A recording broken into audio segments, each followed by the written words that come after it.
Boa noite a todos. Eu sou a professora Thaisa Brandão e já nos conhecemos de outras disciplinas. Neste momento, vamos trabalhar especificamente a disciplina Estudos da Linguística Aplicada ao Ensino da Língua Estrangeira. Bem, essa é uma disciplina que vocês já haviam trabalhado, algumas partes dos seus conteúdos já haviam feito referências a eles na disciplina Estudos Contrastivos que vocês fizeram com a professora Lorena. Bem, neste momento, o que nós vamos trabalhar nessa disciplina no encontro de hoje é especificamente o capítulo 1 do nosso módulo didático, que é referente ao nosso encontro presencial de hoje. Então, hoje o que nós vamos trabalhar são as crenças sobre o ensino e aprendizagem do ensino de língua estrangeira. Essas crenças seriam, na verdade, o que nos move em direção aos nossos objetivos, ou então o que nos deixa de mover em direção a eles. Porque o que são as crenças, senão o que nos fazem agir ou não? Bem, nós, enquanto professores de língua estrangeira, temos as nossas crenças em relação de fato, ao objetivo do nosso trabalho, a que se destina o nosso ofício, como se dá a aprendizagem da língua estrangeira que nós ensinamos. E isso faz com que nós, na condição de professores, necessitemos refletir a respeito das nossas crenças, a respeito do processo de ensino e aprendizagem de língua estrangeira.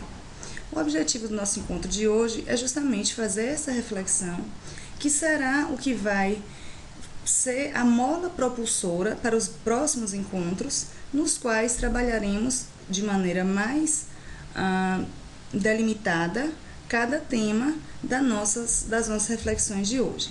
Então, vamos começar. A primeira reflexão que eu proponho a vocês é justamente o seguinte questionamento. Aprender uma língua estrangeira depende fundamentalmente do contexto de ensino-aprendizagem? Vocês acreditam que o contexto faz com que o ensino-aprendizagem se efetive, que ele seja de fato um fator preponderante, ou necessariamente o contexto não propicia, o contexto não ajuda, ou independente do contexto o aluno aprende? Nós, enquanto falantes não nativos da língua espanhola, o contexto nos ajudou a aprendê-la? O contexto em que nós, na condição de professores, iremos ensinar essa língua, fará com que os nossos alunos aprendam? É importante que nós pensemos sobre essa possibilidade de aprendizagem, ou seja, pensar no contexto em que ela se efetive, porque, de fato, as situações que nos apresentam enquanto professores de língua estrangeira são as mais adversas. Então, nós temos que ter claro exatamente o que nós pensamos a respeito disso. A segunda reflexão que eu proponho que vocês pensem, para que nós demos seguimento à nossa disciplina, é se a interação entre o professor e o aprendiz determina a forma como este aprende a língua estrangeira. Que papel vocês acreditam que a interação tem na aprendizagem da língua espanhola, que é o nosso caso? No caso de vocês, que são alunos da educação à distância, vocês acreditam que a interação entre o professor e o aluno, e no caso específico de vocês, que vocês têm mais de um professor, que é o professor formador e o professor tutor, vocês acreditam que essa interação seja eficaz? Isso ajuda, isso determina a aprendizagem? Até que ponto? Ou se não determina, por que isso não determina na opinião de vocês? A terceira reflexão é especificamente sobre o que se pode dizer sobre o ensino da gramática, do vocabulário e da leitura em sala de aula de língua estrangeira. Vejam vocês que nós estamos em um momento em que se pensa o trabalho com as estruturas gramaticais, o trabalho com vocabulário e até o trabalho com a leitura, todos eles associados à comunicação. Como já sabemos, como já vimos antes, o ensino de línguas é para a comunicação. Entretanto, sabemos que existe uma necessidade, sim, de que quem esteja aprendendo uma língua estrangeira consiga, de alguma maneira, entender o seu funcionamento, que não necessariamente ele tem a necessidade de conhecer as classes gramaticais.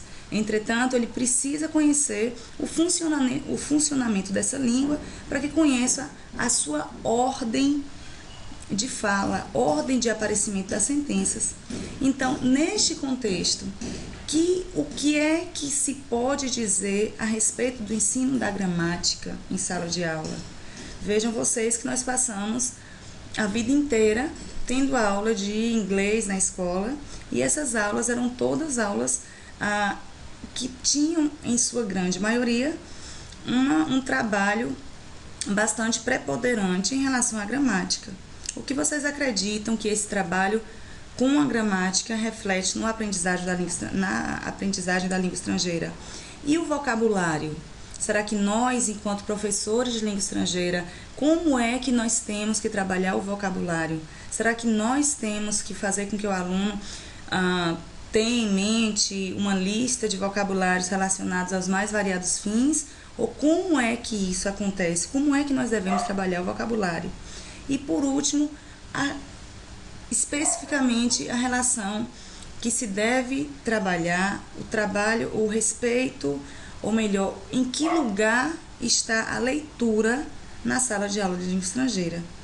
Observem vocês que nós vivemos num país de pessoas que ainda vivemos numa situação em que existem muitos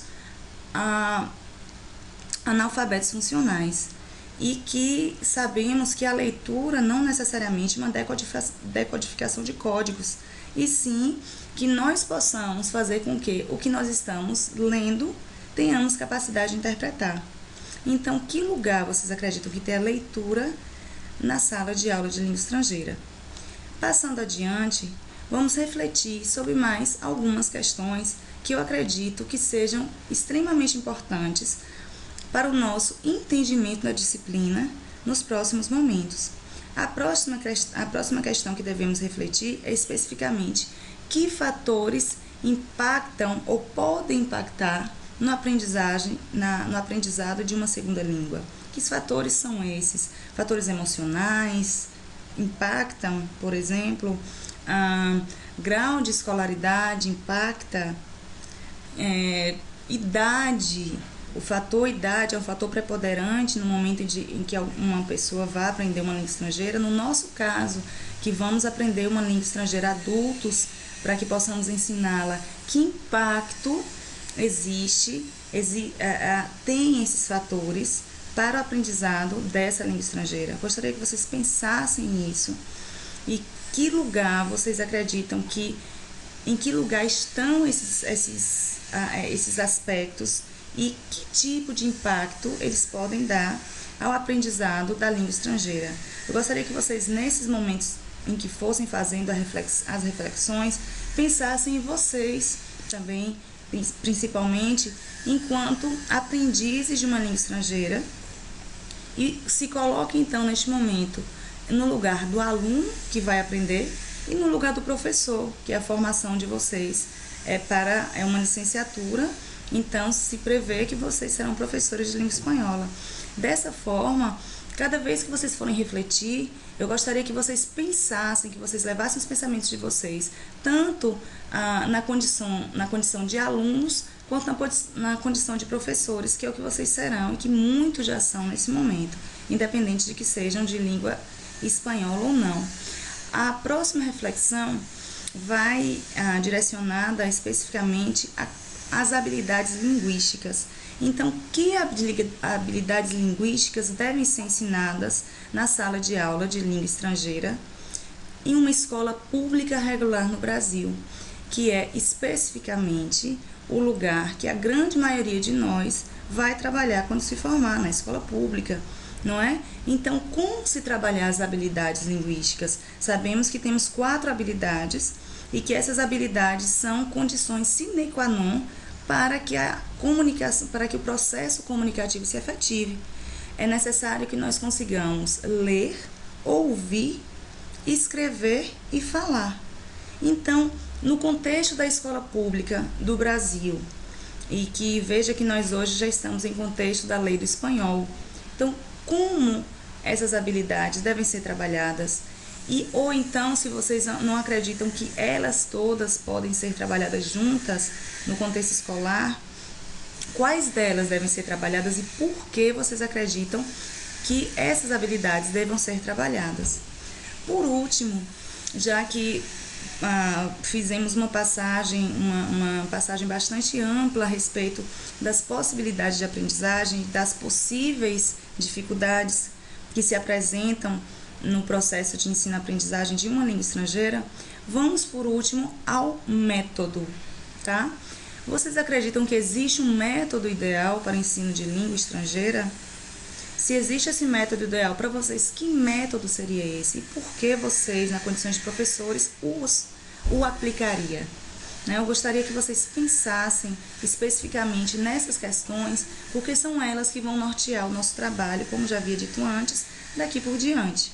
Então, as crenças, o título do nosso capítulo de hoje é especificamente as crenças no processo de ensino-aprendizagem. Eu gostaria que vocês, mais uma vez, depois de terem visto essas questões que os levarão à reflexão sobre o vosso trabalho enquanto professores de língua estrangeira, assim como a condição de vocês de alunos de uma língua estrangeira, eu gostaria, ou seja, de aprendizes de uma língua estrangeira, eu gostaria que vocês pensassem especificamente como as nossas crenças nos movem a fazer com que nós, na condição de profissionais do ensino de idiomas, ou na condição de aprendizes desse idioma, como essas crenças nos movem em direção ao nosso fazer profissional ou ao nosso fazer estudantil.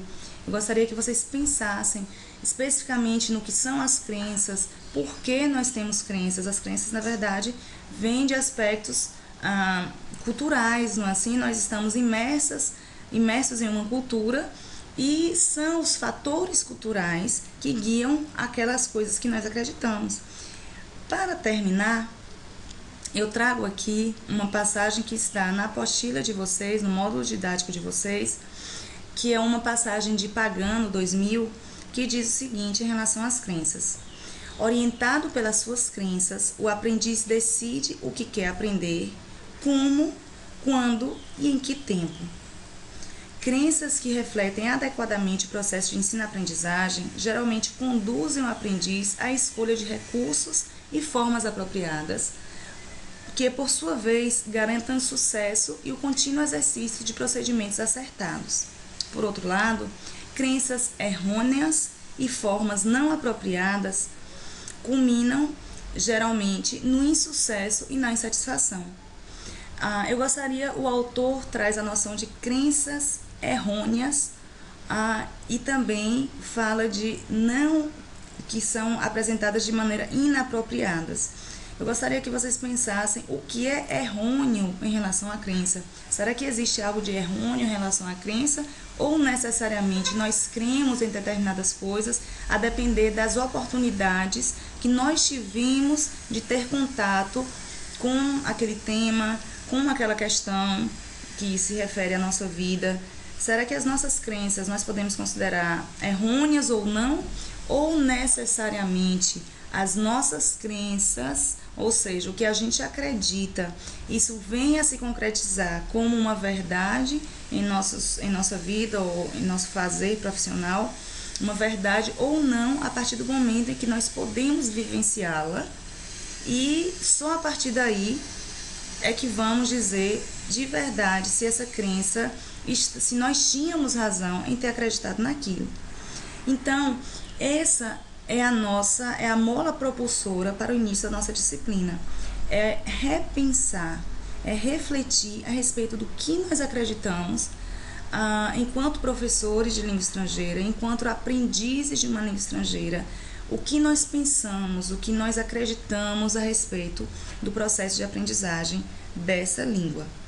Gostaria de, uma vez mais, reafirmar que tudo que nós fizemos, as nossas reflexões que nós fizemos, são reflexões que nós trabalharemos ao longo do curso, e a partir desse momento, o tutor presencial vai lançar para vocês uma atividade que é justamente A partir desse momento, vocês vão se reunir em grupos, fazer um estudo orientado da apostila de vocês, do módulo didático, e posteriormente irão dividir com o grupo, não é? Dividir com a turma, exatamente quais são as crenças de vocês em relação ao que nós falamos nesse momento.